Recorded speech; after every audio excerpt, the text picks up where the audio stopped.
I'm Martin Tyler, and you're listening to Harry Symeou.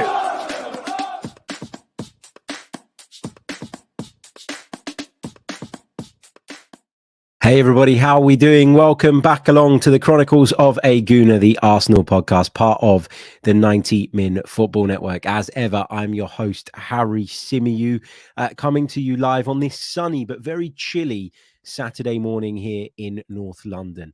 Preparations begin, don't they? Ahead of the big game tomorrow. Manchester United are coming to town. Arsenal taking on the Red Devils at Emirates Stadium, 4:30 p.m. kickoff UK time. And it's a big, big game for both sides. A really, really big game for both sides. And we'll come on to discuss that in a little bit more detail just shortly. But yeah, it's a bit of a weird podcast today because, I sort of wanted to do the preview for this game yesterday. My plan was to do it on Friday evening. That was my plan throughout the duration of the week. It was finish up with my work on Friday, get home, get in the door, have something to eat, settle down, chill out a little bit, make some notes, sit down, record a podcast previewing the Manchester United game. But over this past few days, there has been so much Arsenal transfer news that the preview kind of got pushed to the wayside, and the transfer stuff took precedent because the news was coming through really fast and really, really quickly. But here we are today on Saturday morning, ready to preview the game, but we're also going to talk more transfers because that is what is going on at the moment at Arsenal Football Club. It's gone nuts in the last few days. Edu, Mikel Arteta, everybody involved getting lots of criticism just a matter of days ago because of the fact that Mykhailo Mudryk had gone to Chelsea and that didn't really go the way we wanted it to, etc., etc. But it seems as though Arsenal have been very busy. Arsenal, as I said yesterday, have been working in the shadows, and that is what I like to see. I don't know about you guys, but that is what I like to see. Now, on this edition of the show, because of the volume of transfer news, rumors, reports doing the rounds at the moment, I figured we could split this show into two halves. So we will begin by looking ahead to the big game on Sunday, the Manchester United game. We'll preview that in detail, as we do with every other Premier League game.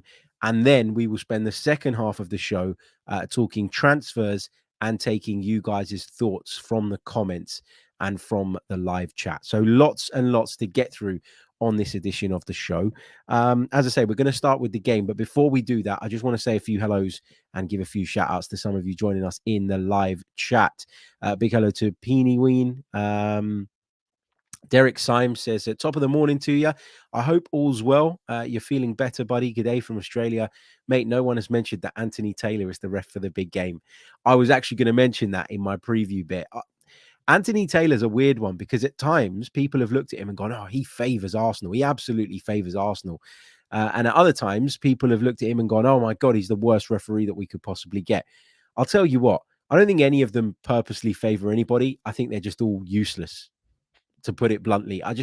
Maybe useless is too strong a term, but I just don't think that many of them are competent enough to be refereeing at the level they are. I don't think that they get held accountable for the bad decisions they make. And as a consequence of that, there's never any real pressure for the standards to be lifted or for the standards to improve. So, yeah, I'm not going to sit and sort of dig out Anthony Taylor specifically because I don't think he's the only one. I think there's a lot of referees in this division that probably aren't at the level that a league of our level requires nowadays. The whole VAR system, I think it needed to come in, but I don't think it's been implemented necessarily in the right ways. And, that's a whole nother debate. We could do a whole nother show on that. And I'm sure if something seriously goes against us, we might have to do that to kind of break it all down. But yeah, we'll move on from that. Harvey says, hello, good morning to you, my friend. Clock End Seb says, morning, everyone. That bench is getting stronger by the day. Absolutely is. You guys are nicking all my points this morning, but we'll get onto that in a lot more detail. Big hello to Raphael, to Sko, to Nav, to Johan, to Matt, who says, Harry, you've got me multitasking with your show and Sir Andy Murray's Aussie Open match. Do you know what? I'm not going to say I'm a tennis fan. I'm a casual tennis fan. I have had no time to watch any of the Aussie Open so far. Quite disappointed about that. Maybe I can catch some after this. I don't know. Depends on the timings. What else have we got? Big hello to John, to Kareem, to Anakin, to Steve, to Craig over in Fort Lauderdale. I can't even speak this morning. He says, greetings, Harry, from the line at FanFest in Orlando. Is that a Premier League fan fest? Is that like a general Premier League thing? If it is, let me know, because I've seen a few people over in the States that I follow are heading to that. So yeah, let me know. Big hello to Gangle, to Kevon, to Munir, to Chima, to Thomas, who joins us from Sweden, who says, thanks for making our car drive better. Thank you, mate, for tuning in. Really, really appreciate it. Big hello to Tanjiro, to Tony James, who joins us from Perth in Australia, and to Richie Dubfella. Okay, let's get into the show then. Let's talk Arsenal versus Manchester United. How are you guys feeling about this one? Let me know in the chat, because obviously there's an air of confidence about Arsenal at this moment in time, and there should be. You know, we're on an incredible run. We've just gone to White Hart Lane, a game that many tipped us to slip up in, and we won pretty convincingly as well. We come away with all 3 points. We extended our league at the top of the table after, of course, Manchester City dropped points in the Manchester derby, perhaps unfairly, if we're being honest, the day before. And everything was rosy and everything was great. And all the conversation has been this week, you know, is it now Arsenal's time? Are Arsenal now going to go on and win the Premier League? It's been a conversation that's been hovering around for a little while, but I feel like it intensified having extended that lead over Manchester City. But of course, they played Spurs in midweek. They play against, they've obviously played a game more than us. They play against Wolverhampton Wanderers at the weekend, again, before we play Manchester United. So there's a possibility that that 8-point lead that we had could be cut down to 2 points. And I think that really puts pressure on Arsenal. Now, I was trying yesterday on various shows that I was on the 90 Min show on Talk Sport to kind of bat away the pressure, you know, push it away, give it back to someone else. We don't need it. We don't want it. We're happy to keep chugging along, keep doing our thing, keep doing our business without the pressure that comes with being title favorites. But the problem is that when you're playing as well as we are, and when you're in the position that we are in, it's impossible to kind of avoid that. It is going to come. And we have to learn, I think, not just as players and as a club, but as fans, to deal with that as well, because the greater the expectation, the harder the fall, if indeed you do fall. And I'm worried about this because, you know, at no point did people really take us seriously. I would say up until Christmas, the conversation was always, well, you know, Arsenal, they lack depth. You know, they're not really equipped for the long haul. They're 1 or 2 injuries away from a serious problem. And I still agree that there are at least 2-3 players in that side that are irreplaceable for us, that if we were to lose them, we'd be in serious trouble. But, you know, we've gone out in this window, it seems, and we've started adding to the squad and to the group in order to try and boost our chances of going the distance, holding on. I think there will be a couple of departures as well. Looks as though Cedric Suarez, for example, is edging ever closer to a move away to Fulham. I think that will probably happen between now and the end of the window. Arsenal have been linked with a fullback to replace him. We'll see if that comes to fruition as well. But yeah, I think the pressure going into this game is the big concern for me on a footballing level. You know, if we play our game and we play it something close to the best of our ability, I'm confident we beat Manchester United. I'm confident that we go out there and we impose ourselves and we have the lion's share of possession. You'd hope as well that lessons have been learned from that game at Old Trafford earlier on in the season. Mikel Arteta spoke about that in his press conference, didn't he? He said that we have learned from that. We need to take learns from that. We need to make sure that we don't make the same mistakes, and we need to be aware of the threat that Manchester United pose. What I would say, though, is, and, you know, I've spoken to a lot of friends over the last sort of 24, 48 hours, Arsenal supporting friends. Yeah, believe it or not, a couple of Manchester United supporting friends as well.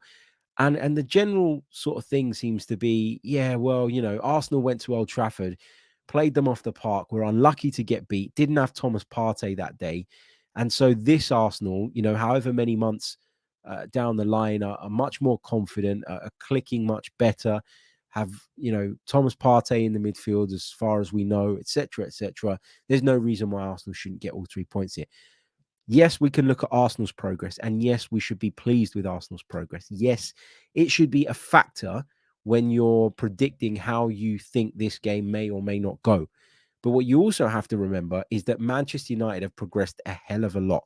And I feel like the result that they got at Crystal Palace in midweek, which was, I guess, put across as a bad result, a negative result by the media, given that, a few days prior, people were talking about them being right back in the title race. That cannot blind us. We shouldn't allow that to pull the wool over our eyes. That cannot be the thing that throws us off, because Manchester United under Erik ten Hag, there is no doubt about it, are a much better side today than the side that we played off the park at Old Trafford, but somehow still got beat. Okay, they're a much better side than that, and you have to be ready for that and prepared for that. Not just as Mikel Arteta, not just as these players, but as fans as well. We don't have any God-given right to go out there and blow this Manchester United side away, because, as I say, we have progressed, but they too have progressed. And they're much closer to us now than they were, I would argue, at the start of the season, where we were playing well, generally speaking. We had a couple of players out. Zinchenko had come back into the side after a spell on the sidelines, etc., etc. But at the end of the day, this is still a good, strong Manchester United side, and we need to be aware of that. Apologies, I'm still a little bit blocked up, as you can probably tell. But anyway, what is kind of nice is the fact that for the first time in a long time, the Arsenal-Man United match fixture that was the grudge match of the Premier League era, that was the game that everybody couldn't wait for, can now be spoken about as a game between two of the top teams in England again. That is kind of nice, because I felt like the shine had gone away from the rivalry, and I felt as though, people sort of dismissed its fire and dismissed what it meant to both sets of supporters. And actually, for me, this has always been one of the big games, and for it to actually have that meaning in the Premier League table again, I think is massive as well. Nav says they do tend to get a lot of help from the refs lately. Look, they did in the Manchester derby. There's no question about that. I've gone over it and over it and over it, and I cannot, sit down and say that Marcus Rashford didn't interfere in that build-up. He was so involved. It was a ludicrous decision, maybe up there with the worst decisions I've seen in the Premier League this season. I'd go as far as saying that. But you got to look at then what happened in midweek. And, obviously I wanted them to drop points, so I was delighted and pleased about that. But if we're being fair, my God, I mean, they should have had a penalty kick at 1-0 up against Crystal Palace. And if they get that and score that, the game's done and dusted against a Palace side very low on confidence, who managed to find a moment of magic through Michael Olise to level things up. So, yeah, look, regardless of whether people think referees are helping Manchester United or not, regardless of where people think we are at and how good we are, and obviously we are good at this moment in time, Man United are not an opponent that you can take lightly. Not at the Emirates Stadium, not at Old Trafford, not anywhere. Okay, because they are a good side that have started to click under Erik ten Hag. Now, obviously, they're missing Casemiro at the weekend, which I think for a lot of people is a massive deal. Casemiro has been a superb signing. I remember when they brought him in, I remember looking at it and thinking, look at his age, look at the point in his career he's at, look at Man United's kind of need to regenerate and refresh, and look at what they've spent on him. Is this a worthwhile investment? Is this the right investment? Is this Manchester United turning a corner, or is this Manchester United doing what Manchester United had done for the decade prior, which was signing players that were maybe no longer quite at their peak, maybe slightly on the downward turn because they were big names, paying big money for them and hoping that someone in the dugout could put them all together and get some sort of tune out of them. Casemiro, though, has been huge. He's been massive. He's been brilliant. He's adapted to the Premier League very, very quickly. He's marshaled that midfield to allow the likes of Christian Eriksen, for example, when he plays alongside him, to be a little bit more creative. He's allowed Bruno Fernandes to have that free role that Bruno Fernandes thrives in. And just looking at their team, when you think about the threats that they have, you're talking about Bruno Fernandes as a goal threat. Christian Eriksen's incredibly talented and incredibly creative. You know that Marcus Rashford has been on fire at the moment. He's been fantastic. There's other players as well, Garnacho, who may or may not get a start, but will certainly, I'm sure, be involved at some point. He's been a breath of fresh air for Manchester United fans. So they do have a lot of threat, and we got to be wary of that. And my big worry with Manchester United is on the counter-attack. And when I come on to talk about my lineup, I'll share with you guys on the screen the areas that I think, if I were Manchester United, I'd be looking to target Therefore, if I were Mikel Arteta, I'd be looking to probably tighten up a little bit. So yeah. The other positive point is, when you look at Arsenal's depth, obviously it is getting better. You look at where the squad was at just a few weeks ago in comparison to where it could be by the time we play tomorrow. And, it's in a much better place. Now, Jakub Kiwior, who we're going to talk about in a little bit, who's due to undergo a medical in London this afternoon, according to various sources, ahead of his proposed move to the club from Spezia. Won't be available, obviously, for tomorrow's game, but could come straight into the squad for the next one, which is obviously a positive to have an alternative option, another player who is experienced and who can play a multitude of positions available to Mikel Arteta. Can't ever be a bad thing, can it? But yeah, the squad in general looks that little bit more healthy, in my opinion. And I always go back to the Newcastle game, because that for me was a game where, listen, Arsenal played quite well, I thought, for the most part. We're playing against a very good Newcastle side who have been very sort of impressive this season, who have managed to keep pace with the top of the table, who I think have exceeded a lot of people's expectations. But when it got towards the end of the game and maybe as potential title winners or as title challengers, you want to go on and win, that kind of game. You want to go on and get the goal and essentially add those further 2 points to your tally, because that could be the difference come the end of the season. I genuinely felt on that night, and I was at the game and I was covering it from the press box for BBC Radio London, and I remember looking in front of me at Mikel Arteta and thinking, are you going to change it? Have you got anything that you believe could make a difference in this game? Do you think that Fabio Vieira can do it? Do you think that do you think that Marquinhos or anybody like that can make a difference? I don't even know if Marquinhos was on the bench, but I remember looking at Mikel Arteta and thinking, I'm looking at your bench options, and I don't really feel that you've got an awful lot to play with here. Signing Leandro Trossard gives you that.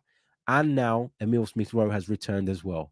So what you have now is 3 players on the substitutes bench, if Mikel Arteta goes with the lineup I think he's going to go with, that could all potentially come on and influence the game and impact the game positively from an offensive standpoint. So you're talking about Leandro Trossard, who we know is eligible for the game, as far as we understand it, against Manchester United.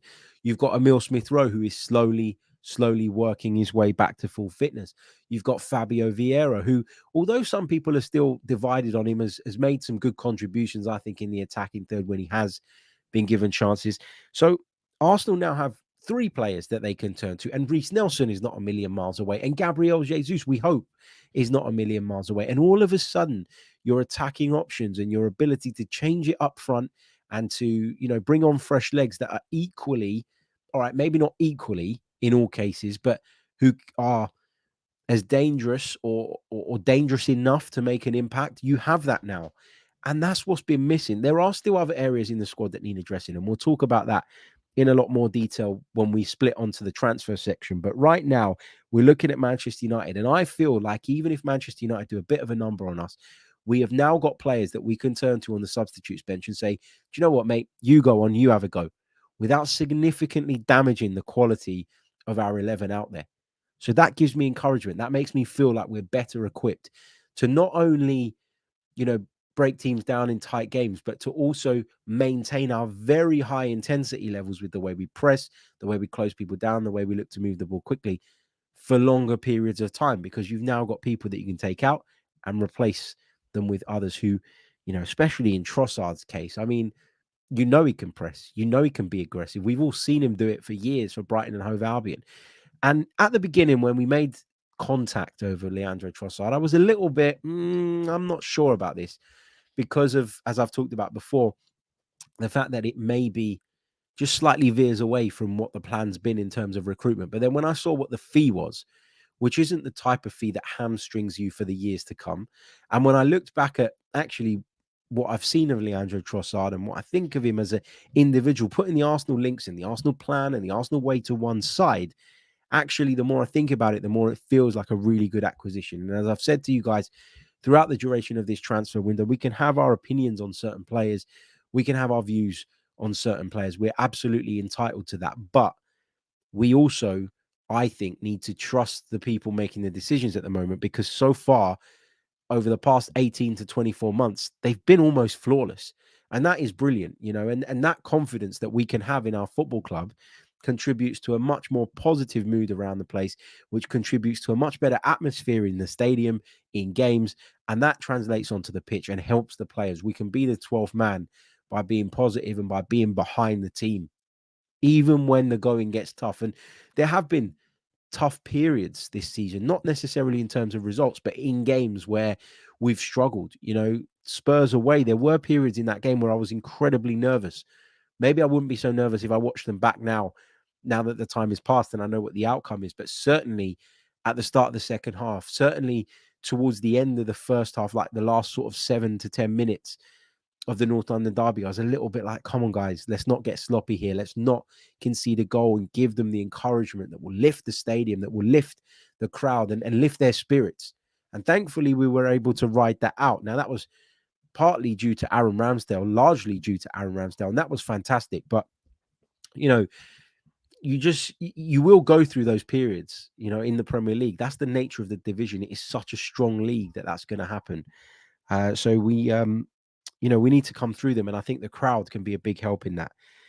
As far as Manchester United go, again, just to kind of round up on them, as I say, I've been really impressed with them. I think Eric Ten Hag, he had a massive job on his hands when he took over. I know they've got the ability to spend money, Manchester United. And so it's not, the story of the pauper. This is not the story of the poor boy trying to turn around the fortunes of Manchester United on a shoestring budget. I know that, I know that Manchester United are a juggernaut of a football club and have that ability to be ambitious in the transfer market and to bring in high quality players quickly, which they've done. But there was still an awful lot that needed to change there. We talk about the job Arteta did and the fact that the culture here was rotten to the core and that somebody needed to come in and take a hold of it and try to turn that ship around. Well, Eric Ten Hag has had to do the same at Manchester United. So it's not just about bringing in new players. He's had to improve some of the ones he's got. He's had to deal with a very disruptive figure in Cristiano Ronaldo, similar to the way that Mikel Arteta had to deal with Pierre-Emerick Aubameyang in the end, and Mesut Ozil before that. Matteo Guendouzi as well. Cristiano Ronaldo is a superstar, and Cristiano Ronaldo caused Eric Ten Hag an awful lot of problems and gave him an awful lot of,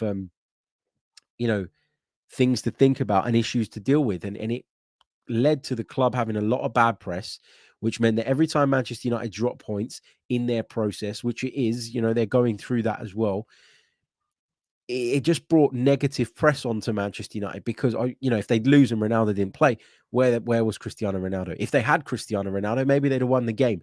Eric Ten Hag is shooting himself in the foot. Forget all of that. Eric Ten Hag, even as an Arsenal fan, I can say this, has done a fantastic job at Manchester United. And I'm sure he will take Manchester United towards the top of the Premier League again. I'm convinced of it, if he gets the time and the backing and the support that he needs. So I don't take Manchester United lightly, I beg your pardon. I think they're an incredibly talented side. I think they've got a lot of threat on the counter-attack. And I'm going to show you guys now my starting lineup for this one. And then I'm going to explain to you where I feel that Manchester United could really be a threat to us and where we probably just need to be a little bit more switched on and a little bit more alert than perhaps normal. So my team to play Manchester United is the same team that won the North London derby. So I'm going for Aaron Ramsdale in goal, back four of Zinchenko, Gabriel, Saliba and White. My midfield will consist of Partey, Odegaard and Xhaka, with Martinelli left, Saka right and Nketiah through the middle. Obviously, Leandro Trossard on the bench. Obviously, Emile Smith-Rowe on the bench. But that is my team to face Manchester United. So that is what I am going with. Now, I spoke about the fact that I feel there are just a couple of areas in which Arsenal are a little bit vulnerable. And I'm not really sure there's an awful lot that Mikel Arteta can do about this without sacrificing part of our game. So I don't expect him to make wholesale changes to address this. But I do think that he needs to be alert and aware of what Manchester United bring to the table and make sure that his players are well briefed on that. I'm sure he will, but there's just a couple of things that concern me. So obviously we know that when Arsenal play in this way, that what tends to happen is that Martinelli will pull right out to the left-hand side. Okay, we know that Xhaka likes to get into the half space. We know that Odegaard likes to get into the half space on the right-hand side. And the pair like to really support the pressing effort. We know that that very often leaves Thomas Partey quite isolated in the middle of the park. And the way we've dealt with that as a football club and as a team is to squeeze our centre-backs right up to the halfway line so that the distances between Partey and the two centre-backs are minimal. We also know that Ben White likes to go forward. We know that he likes to step slightly in field. He has shown that he can overlap Bukayo Saka when needs be as well, but he does tend to tuck into this type of area. Also, when Arsenal are building up from slightly deeper, what we see Zinchenko very, very quickly, even when Arsenal are in possession. So that shape I just showed you was based on Arsenal trying to win the ball back and squeeze their opponents. Or it's a movement that they make in possession to try and suffocate their opponent and create overloads and advantages in certain areas of the pitch. But when Arsenal are building out from the back, so let's say we've just won the ball back with our goalkeeper or with one of our centre-backs, what we see very quickly happen is Alexander Zinchenko drift in here. Alexander Zinchenko loves to drift infield, and he sort of sits alongside Thomas Partey and looks to dictate the play along with him. The pair of them, between them, they have an incredible passing range. They have the ability to play progressive passes almost every time they get the ball, and that helps us, and that sets us on our way. What that then requires, though, is for Granit Xhaka to be a little bit more alert defensively in those instances and in those moments, although at times we've seen him still bomb on, even when Zinchenko has stepped in field. It means that Martinelli has to be alert defensively, but the one who suffers the most for this and the one who gets given the most responsibility in order to deal with this move, tactical play, whatever you want to call it, is Gabriel. Because when Zinchenko drifts in field into there, all of a sudden, Gabriel, who is a left-sided centre-back, now has to look after his domain, but also this entire area of the park here. This is what Gabriel is required to do. He's required to stay there. Saliba shuffles across a little bit. Ben White tucks in on the other side to help out. It becomes essentially a back three, but with the onus on Gabriel to go out and confront and meet any opposition player who either finds himself in space or breaks free, I beg your pardon, down their right-hand side. Now, although Gabriel normally deals with that actually quite well, the problem that you get is when teams switch the play quickly. So let's say, for example, your opponent has got the ball at left back somewhere up here and pings a diagonal ball across to that right-hand side, an early pass, and the winger receives it. It then just takes a split second, for Arsenal to shift into this shape. Now, to be fair to them, they react to this really well and they react to it really quickly. But what you're then relying on is Gabriel to move across, and then Saliba to move across, and then White to move across, and then potentially Saka and Odegaard to get back and help out, and Xhaka to come and help out with Gabriel, and Zinchenko to get himself back into his original starting position. So what you end up with is just that split second, or second, whatever you want to call it, that very short period of time in which Arsenal need to reset their shape when those early switches of play happen. And Erik ten Hag is clever enough to see that, and Erik ten Hag will be well aware of that. So we have to make sure that when those moments come, we make those transitions in terms of our shape very, very quickly. And the players that have bombed on and the players that have taken up different positions tuck back in as soon as possible in order to help out Gabriel on that left-hand side. If I were Man United, I would play Marcus Rashford on the right tomorrow. I would. I know he's better from the left. I know people look at him and say he's a left-sided player more than he is a centre forward. And, there's a lot of talk about that. Maybe even as a centre forward, he could cause us problems in behind tomorrow. But if I were United, I'd be looking at that Arsenal side and I'd be thinking, as great as he is on the ball, Zinchenko is the one. And I think a lot of teams will look at this over the remainder of the season. I'd say Zinchenko is the one that we can expose, not because he's a bad player, but because of the role he has in this team. So, yeah, I think that's what we got to be alert to, and that's what we got to be aware of. And fingers crossed we can deal with it. But that is a real threat. So just to reiterate then, the side that I would pick to face Manchester United at I almost said Highbury, at Emirates Stadium tomorrow is Ramsdale in goal, Ben White at right back, William Saliba and Gabriel at centre back, with Zinchenko on the left. My midfield would consist of Partey, Xhaka and Odegaard, with Saka and Martinelli either side of Eddie Nketiah, who I thought was fantastic, by the way, in the North London derby. Lots of questions, lots of thoughts coming through in the chat. I've missed a load of them because I was concentrating so hard on what I was saying, but we will come over to the live chat in a second. Can I just say, if you haven't done so already, please do leave a like on the video. It really, really does help us. And I can see right now that there's over 500 of you. So there's no reason why we shouldn't have at least 250 likes on the board. We're also a couple of hundred subs away from hitting the 26,000 mark here on YouTube. And that doesn't even include all the lovely people that listen to the podcast on audio as well. So, yeah, whatever platform you're on, like, review, share, whatever it is, comment. We'd love to hear from you. Also, if you want to go one further and become a member of the show, if you want access to our premium content, I was due to drop a piece yesterday, and I delayed it because it was irrelevant based on what the news was that broke yesterday. So I will be re-recording another one, which I'll release for you guys bright and early tomorrow morning. And you can listen to it on your way into the Emirates Stadium, or you can listen to it to ease your nerves in the build up to the Manchester United game, because it's not Manchester United related. So yeah, check that out. But if you want to sign up and gain access to that, all you need to do is go over to anotherslice.com/Chronicles of a Gooner, create your account on the platform, log in via your account, and then subscribe to the Chronicles of a Gooner. Once you've done that, you can download the Another Slice app. You'll have access to all of our premium content there. Or if you prefer, you can take the custom RSS feed and plug it into whichever podcast app it is that you prefer. But yeah, the content was around wingers. Yes, it was around wingers. I'd recorded it earlier on in the week, and then the Trossard stuff came.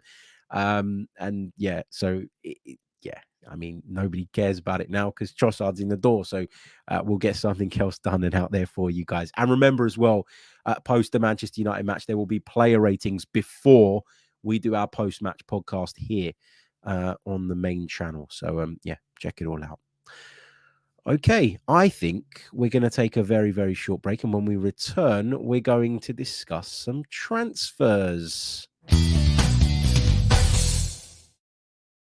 Hello, welcome back to the Chronicles of a Gooner, the Arsenal podcast, part of the 90 Min Football Network. As ever, I'm your host, Harry Symeou, and on this edition of the show, we've been looking ahead so far to Arsenal versus Manchester United, and now we're going to turn our attentions to some of the latest Arsenal transfer news. So I said to you guys yesterday that I didn't know an awful lot about Jakub Kiwior, the Polish defender who, according to reports, is currently undergoing a medical at Arsenal ahead of a proposed move across from Spezia to the value of 25 million euros in total. That deal is very close to being done, although it's not really been confirmed by any of the... Well, look, Fabrizio Romano came out with it. He came out with the Trossard stuff ahead of everybody else, to be fair to him. He normally is quite good on this stuff. So I think we're hopeful that this is going to be done. There's reports in Poland that back it up as well. No official announcement, though, at the time of recording, but we feel as though this deal is edging closer. So I said to you guys yesterday that, yes, I'm a Serie A watcher, and I know a bit about Jakub Kiwior. But if I said I'd been watching Spezia on a regular basis, I'd have been a liar. So I didn't want to sit there and give you guys too much on him without actually going away and doing some research. And in terms of research, I've looked at some statistics. I've looked at some heat maps. I've looked at some compilations, because I think it's important. Look, compilations don't tell you everything, but what they do is they give you a feel for a player. You know, you understand what his strengths are normally more than his weaknesses, because nobody ever puts their shit moments in a highlight reel, right? So I looked at some compilations, and perhaps more helpful than all of those things, I spoke to a colleague who covers Italian football a lot closer than I do, who knows all about Jakub Kiwior. It's a name that I keep hearing.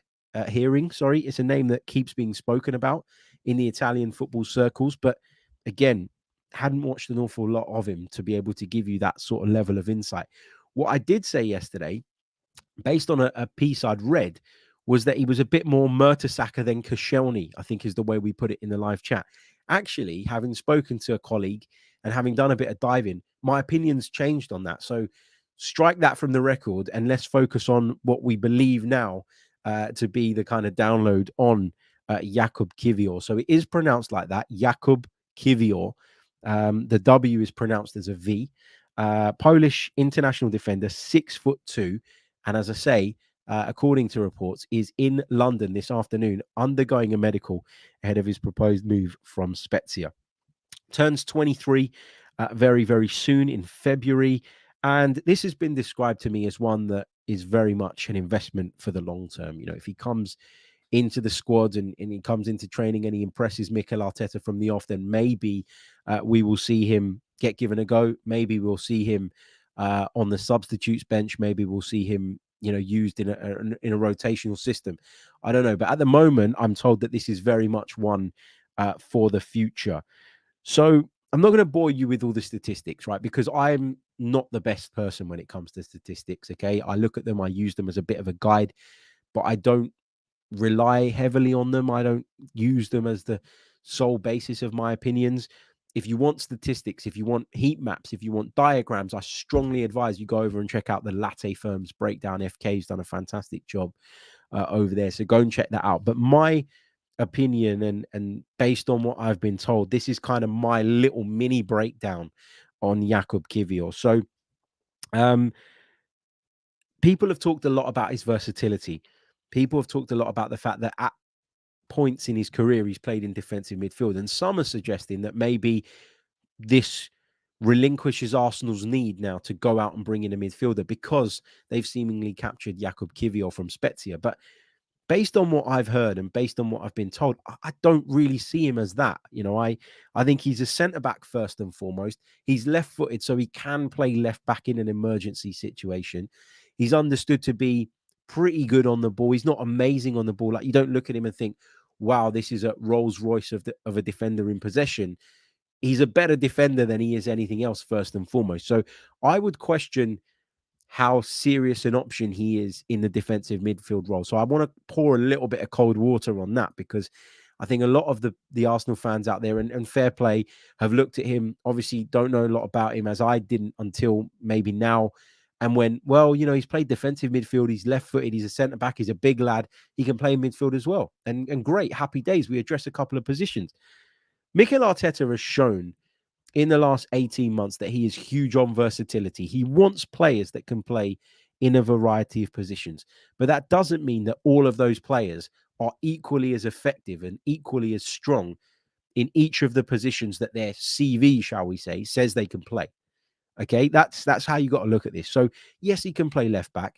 Yes, he can play centre back. Yes, he can play in defensive midfield, or has played in defensive midfield. But this guy is a centre back. He's played in the middle of a back three for Spezia this season, a back three which is very different to the system that we play. Now, I highlighted earlier on in the show, in the first half, that there are phases in a game where Arsenal do convert to a back three on field. And so, you know, maybe that suits him. But this is a guy that Arsenal have brought in to work on. They've looked at his raw talent. They've looked at what he brings to the table, and they feel that he is someone that they can build on and someone they can work on. Okay. There was interest in Italy from a number of other clubs. AC Milan are said to have had a real serious interest in this player for a little while now, stretching back, I think, beyond the beginning of this season, which has really been his breakout season. And Juventus are also said to have been keeping an eye on him as well. But to put it simply, the Italian clubs do not have the finances right now to do these types of deals. And that's why whenever a player in Serie A sort of emerges, especially at clubs like Spezia, where there is a greater need to sell than at some of the bigger clubs, you know, what they do is they think, right, where can I get the biggest price from? Who can I get the biggest amount of money from? Who is going to give me the closest to what I believe the value of this player is in the European market, not the Italian market? And often we talk a lot about Italian players not really wanting to move out of Italy. Jakub Kiwior is Polish. Okay, he will have no problem. He's been abroad before. He's been at Anderlecht. He was a product of the Anderlecht Youth Academy, spent some time there. If I just bring his history up on my screen, bear with me a second, because I just want to make sure that I'm not rolling this off wrong to you guys. Jakub Kiwior, 22 years old, as I say. he's played abroad before. He's played at Anderlecht. He's played at Tychy in Poland. Before going to Anderlecht, he played some time in Slovakia as well, which is on the borders of where he's from in Poland. So yeah, he's no stranger to going abroad. And there was talk that, based on an article that I read this morning, that he felt that if he didn't, after the whole thing went sort of wrong at Zelina, where the COVID pandemic essentially, really hit the club and caused them to have all sorts of financial problems, to the point, I believe, where they no longer existed. He didn't want to go back to Poland. He didn't want to, he didn't want to take that step backwards in his eyes and go back to a league that he was very comfortable in. He wanted to play in one of Europe's top leagues, and Spezia offered him a route to be able to go out and do that. So he goes there. As I said, I told you guys yesterday that for me, I was told that he was way more Mertesacker than Koscielny, or I read that he was way more Mertesacker than Koscielny. But actually, having had further discussions and conversations with people who know a lot more about this player than I do, I don't think that's true. I think he is someone who wants to play quite an aggressive style, who wants to play on the front foot, who wants to get in and amongst strikers, who's a bit of a nuisance of a defender. You know, those types of defenders that step on your heels, step on your toes, all of that stuff. But he seems to have this incredible ability of doing that without crossing lines, without, attracting the attention of referees, without sort of having a terrible disciplinary record. He seems to be able to really get underneath people's skin with his style more than being dirty or crossing any lines. And that obviously means that he's quite similar to Gabriel in a lot of ways. Now, Gabriel is no stranger to a yellow card. But Jakub Kiwior seems to be a little bit more subtle in the way he goes about those things. He's not afraid to make himself heard. As a character, he's said to be quite loud, quite proud, quite strong, quite vocal. And again, that fits into what we're building at Arsenal Football Club at the moment. And look, we need another left-sided centre-back. As I said to you guys yesterday, barring Gabriel, we don't have another one currently. Pablo Mari's out on loan, but I expect that loan to be turned into something more permanent. I don't expect him to play for Arsenal again, is the long and short of it. And so, yeah, we did need a left-sided centre-back if you're looking at the balance of the squad. What I would question is, and I said this to you guys yesterday, so I'm kind of repeating myself with this, but what I said to you yesterday was, yes, a left-sided centre-back is something that should have been on the list. But how far up the list was it? Clearly further up the list than you or I thought, because Mikel Arteta has gone and moved for one. Way before any of us thought that was even a thing. I thought we were well stocked defensively, actually, and I thought that might have been something that we looked to address in the summer as opposed to now, but we've done it now. Lots of talk on social media about his partner. People, when you come to a big club like Arsenal, they seem to want to dive into your personal life. They seem to want to really kind of try and find something to make a story of. And his partner, Claudia, is a nightclub dancer with a relatively big profile on Instagram. A lot of people have been following her, obviously, since the whole, the whole rumor or the whole news broke that he was potentially on his way to Arsenal. And she is the twerking champion. So, yeah, that's the British tabloids are going to have a field day with that, aren't they? They're going to love that. They're going to be all over that. But, yeah, this guy, he's got a lot of potential. He feels like someone that can, improve and hopefully can improve under Mikel Arteta's stewardship and go on to a whole new level and a higher level. It's just, to me, it's really interesting that Arsenal have made this move because, again, it was one of those that's gone completely under the radar, and boom, here it is. He's on his way to Arsenal. So just goes to show what we know sometimes, isn't it? Which is very, very little, and why we shouldn't get caught up and we shouldn't get upset and we shouldn't get angry. And, people were talking about Edu the other day, because he flew out to Poland, and they were saying, well, look, Edu's gone out to Poland to try and do the Mudryk deal, and it's not been done. What a waste of time. What an idiot. He went on a random goose chase to try and get Mikhailo Mudryk. And I even saw some people on social media saying, well, Shakhtar are in Turkey on a training camp. And that sort of came, especially after the rumors came that Chelsea had gone to Turkey, where Shakhtar were based, to do the deal for Mudryk. People were saying, look at Edu, what an idiot. He's gone to Poland. Chelsea have gone to Turkey where the player is to get the deal done. We're beating around the bush. They're straight to the point. Well, clearly, Edu was in Poland trying to get a deal done for Jakub Kiwior. So, talking to his family, we understand, talking to his people. It just goes to show that sometimes as fans, we know very, very little about what's going on behind the scenes in the transfer window. So just take a chill pill and wait and see what the club does. Because recently, for the most part, they have delivered. But there are still a couple of positions, I believe, that need addressing. Will they be addressed in this window? That is the question. Now, we're hearing about a fullback option. We're hearing about bear with me a second, because I keep getting his name confused. God, I'm turning into Lee Judges. Ivan Fresneda, the young man who currently plays his football over at Valladolid, is being linked with Arsenal. A right-back option. Now, that's not by any means done yet, but he's someone that Arsenal are interested in. Real Madrid were interested in him, but it seemed as though their interest has cooled, and that might open the door for the Gunners. But I believe and understand that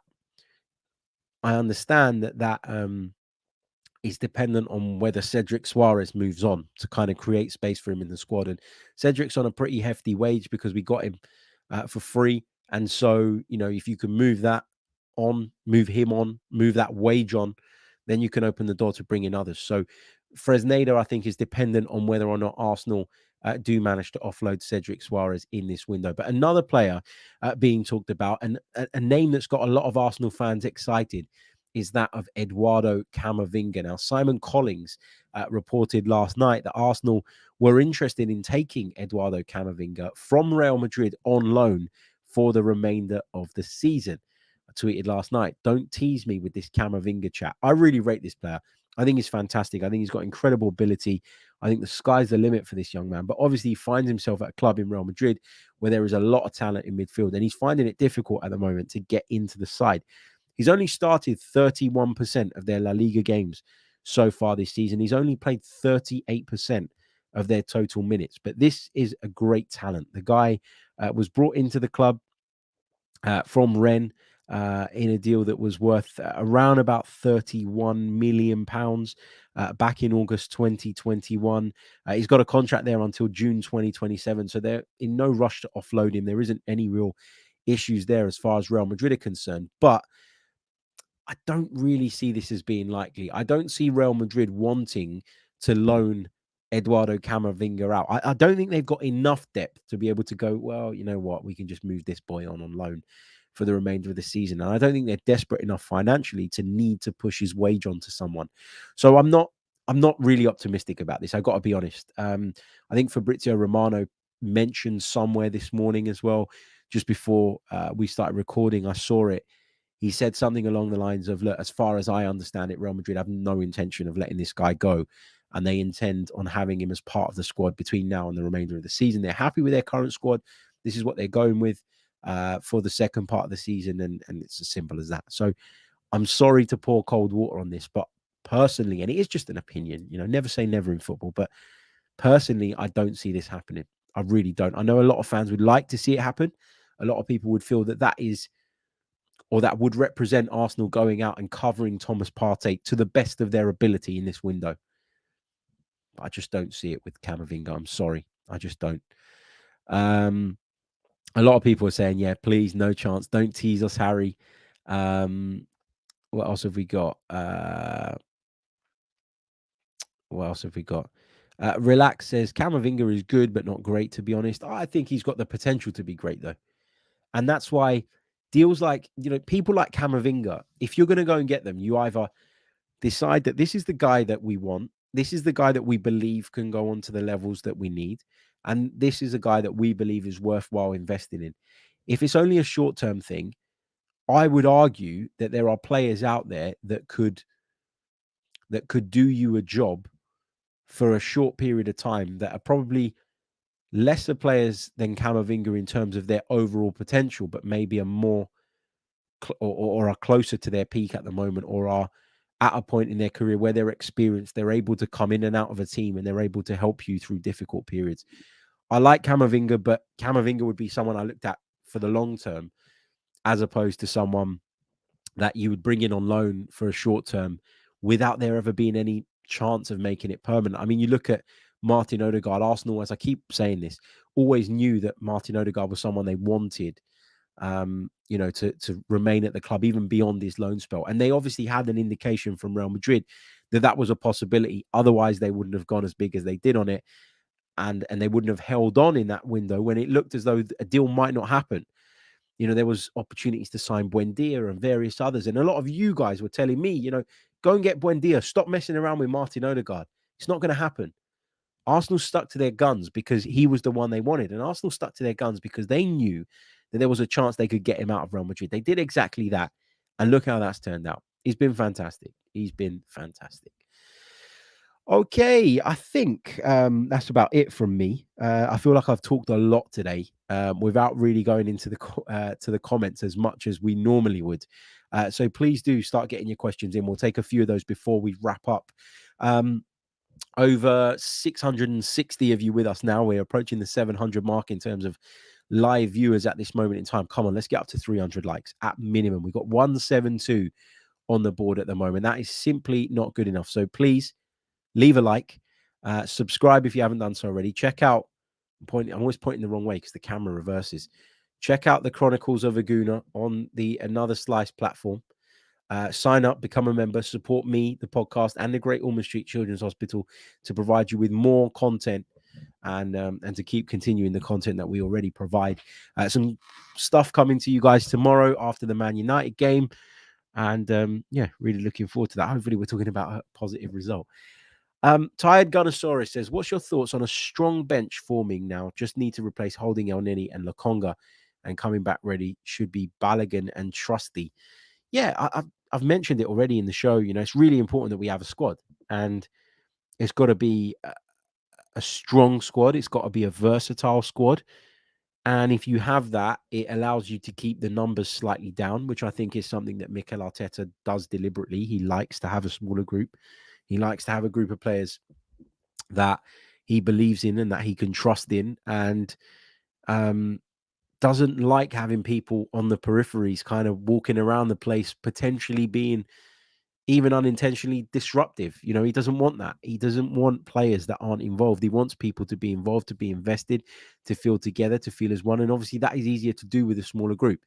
But in order to achieve that, you need a strong small group and you need a versatile group. And we talk about versatility a lot when we're talking about transfer targets at the moment. I really do believe that when you look at the list of things that I'd imagine Mikel Arteta has on his little clipboard and he ticks off when he's trying to figure out whether someone would be a good signing or not, versatility is, if not right at the top, it's in the top 3-4 things. So yeah, let's see what else we've got. Stephen says, it is a cliche, but Emile Smith-Rowe is like a January signing. And what a signing he is. Absolutely. Arsene Wenger used to say that, and it used to irritate us because we didn't actually make any January signings of any significance or of any note, or that we felt could genuinely help us out. But in this case, Arsenal are active in the transfer market. Arsenal are doing plenty of business. And, so we have to look at the Emile Smith-Rowe thing as a positive. We've been without him for the majority of the season. We all know what he can do. We've seen it. This is not a player that is an unknown quantity. We're not relying on someone coming from abroad and settling in really quickly. We're not relying on someone coming in and settling into the club quickly. We know what Emile Smith-Rowe is all about. He's happy here. He's settled here. And hopefully he can help us out straight away. What else have we got? Jid says, what would your combined 11 look like? Is that between Arsenal and Man United? I'm assuming, right? I was asked this question yesterday. I'd go with Ramsdale in goal. I'd go with our entire back four when everybody's fit. I'd maybe shoehorn Bruno Fernandes in there somewhere, and I'd maybe put Marcus Rashford in there somewhere. Some would argue that Casemiro can go in as well. I prefer Thomas Partey personally, and in our system, I just think that Partey is better suited. So, yeah, only a couple of United players would go in there for me, and that's a testament to how far Arsenal have come. Steve says, Harry, to your knowledge, is Trossard even match fit? I'm unsure when he last played.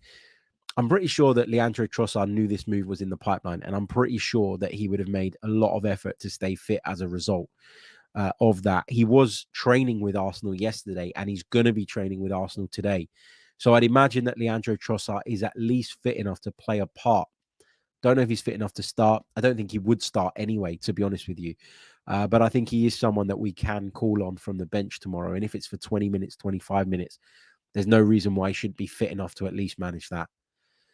Afzar says, we have wasted 60 million on Lokonga, Fabio Vieira, and Tavares. So why do we think new signings will be any better?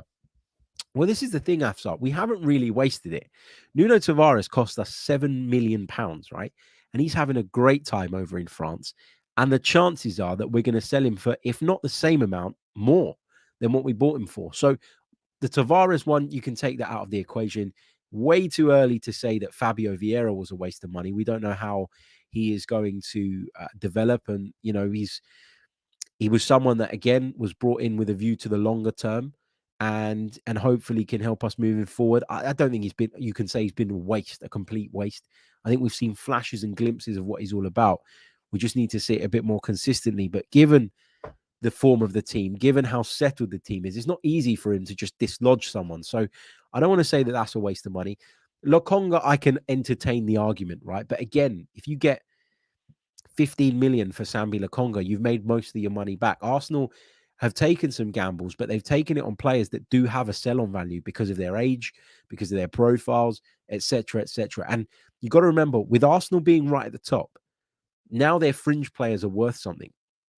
Now clubs around Europe will look at those players and go, yeah, it didn't really work for him at Arsenal, Sambi Lokonga, but he was on the fringes of a side that were top of the Premier League or are top of the Premier League. So he must be of a certain standard. So he must be able to help us. And so all of a sudden, you've gone from being 8th place with fringe players that nobody wants to know on ridiculous contracts, ridiculous wages.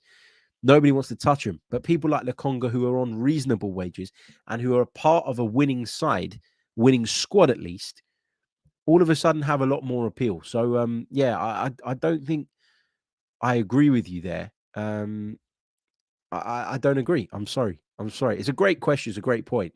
But I don't agree with you there. I disagree quite strongly with at least 2 of those 3 players that you put in there as a waste of money. Big thank you to Matt for your very kind donation. He says, is Trossard our Shaqiri signing or our Diogo Jota? I think it's somewhere in between. It's not as short-term a thing as Shaqiri. Is it as long-term as Jota? Not sure because of his age. But yeah, I think he's somewhere in the middle of that in terms of someone that's coming in for the short and the medium term rather than the long term solely or the short term solely. Going to take one more because I am running out of time. But Ayush says, hello, Harry. El Neni always gets injured during transfer windows. You watch Serie A. What about getting a stopgap like Brozovic on loan? I think you're going to struggle to get Brozovic out on loan without really making it worth Inter's while. And again, you know, if you want a stopgap, do you need to go? This is the thing. Do we want a stopgap? I don't think we want a stopgap. I think, as I said, Trossard, some will say that that's a stopgap. He's someone for the short and medium term, not just the short term, but certainly not for the long term. I think you need to tick 2. So if you've got short, medium term, and long term, you need to at least tick 2 of those boxes for Arsenal to feel that you're a worthwhile investment. Brozovic on loan would be solely short term, and I don't think Arsenal would do that. I'm going to take one more and then I'm going to disappear off into the sunshine. Dennis says, hi, Harry, would you be happy with a draw tomorrow? And should we aim not to lose rather than go full steam ahead for the 3 points? I guess, Dennis, it depends on how the game pans out. You know, I'm always open-minded going into these games. You obviously want to win them. But if you get to the last 20 minutes and you're starting to take unnecessary risks, then maybe we should think twice because of the fact that we won at Spurs. I said going into these 2 games, if we got 4 points from the 2 of them, I'd be pleased with that. That's not really changed. If we got 6, it would be amazing, but 4 is still a very healthy return from those 2 games. So, I guess we've got to assess and judge how the game goes and take it from there. Right, guys, thank you so much. I'm going to leave it there. Hope you enjoyed our bumper edition of the podcast today. We covered a lot. We talked Arsenal versus Manchester United. We talked Jakub Kiwior. We discussed Edouardo Camavinga. We also took some of your questions from the chat box as well. We'll be back tomorrow after the Manchester United game to look back on it Sunday evening show. I always like Sunday evening ones. I feel like people are in the right zone on a Sunday evening. You know, you've dealt with your family stuff during the day. You sit up, you put your feet up, you watch the show. We talk football, we dissect football. And it means that the content is ready for those that prefer to listen to it or watch it on their way into work the next morning. Please do leave a like on the video. Remember, I asked for 300. We're nowhere near that yet. Come on, guys. Like, it doesn't cost a thing. It's absolutely free. Check out the membership proposal on anotherslice.com. Leave a like on the video. Subscribe to the channel if you are new. And if you're listening on an audio platform, then please do leave us a review. We'll be back tomorrow with more. Until then, up the Arsenal. Come on, you Gunners. Huge, huge game against Manchester United. The rivalry is back. I'm Martin Tyler, and you're listening to Harry Symeou.